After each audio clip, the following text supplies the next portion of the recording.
Happy Homebrew Wednesday, everybody. This is Rev, up near Seattle in Washington State. For this week's Homebrew Wednesday, I thought I would do a test run of my new nitrogen setup in my Keezer.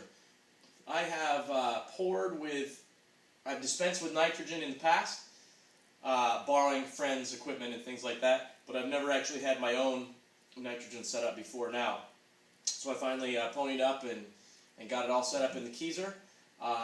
And I thought that I'm not feeling very well, so I thought I'd do a real short video this week as far as Homebrew Wednesday, just kind of comparing or showing off my nitrogen poured dry stout. There are a couple different things to think about if you're getting ready to set up for nitrogen. Obviously, it needs completely different regulator and different tap, because pushing nitrogen through a regular tap, really, you don't get much out of it. It all pretty much just comes right out. You don't get the nice cascading head that you want from it. So you kind of need to pony up on a new regulator and a new faucet to pour properly, often called a stout faucet, but you can serve whatever you want over nitrogen. And then as far as kegging, you put your beer into the keg the same way you would always do it. You have a couple of choices when it comes to getting it all carbonated up. If you've got a lot of time, like you're not in a rush and you want everything to, if you're maturing in the keg, if you're lagering your ale in the keg, depending on what your beer mix is. Up here, what I have in my tank is 75% nitrogen, 25% CO2.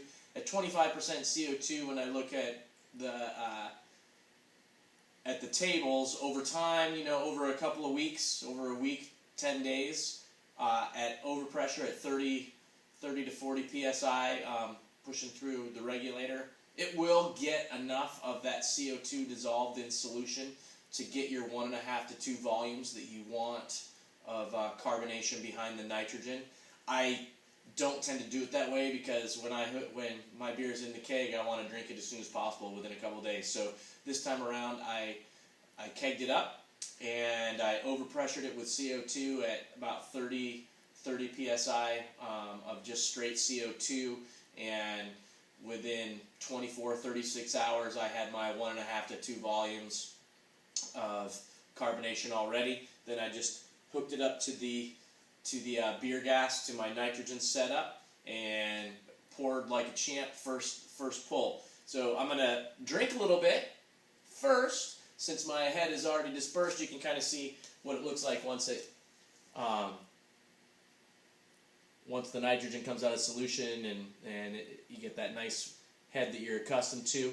I'm going to do a little drinky drink, and then I will top it off, and we'll get a look at that nice cascading flow.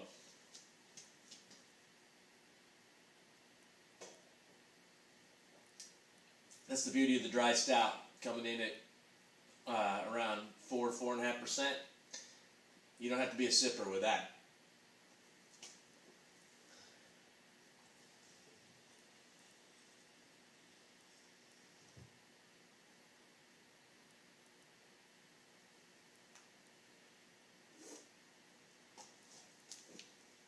All right, there is, hopefully you can see this, the cascade. You got the cascade of nitrogen on there, starting to accumulate on the head.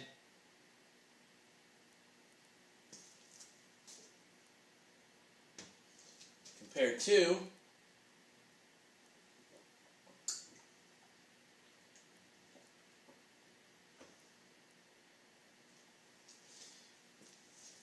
what a normal head looks like. Obviously, this is not a dry stout here. This is my rye pale ale. But see the difference in the bubble accumulation. Anyway, short video. Just wanted to get something up. I'm trying to do this as often as possible on Homebrew Wednesday. Seemed like this was a nice short one to get up there. Anyway, this is Rev up near Seattle. Happy Homebrew Wednesday. Drink well. Sláinte.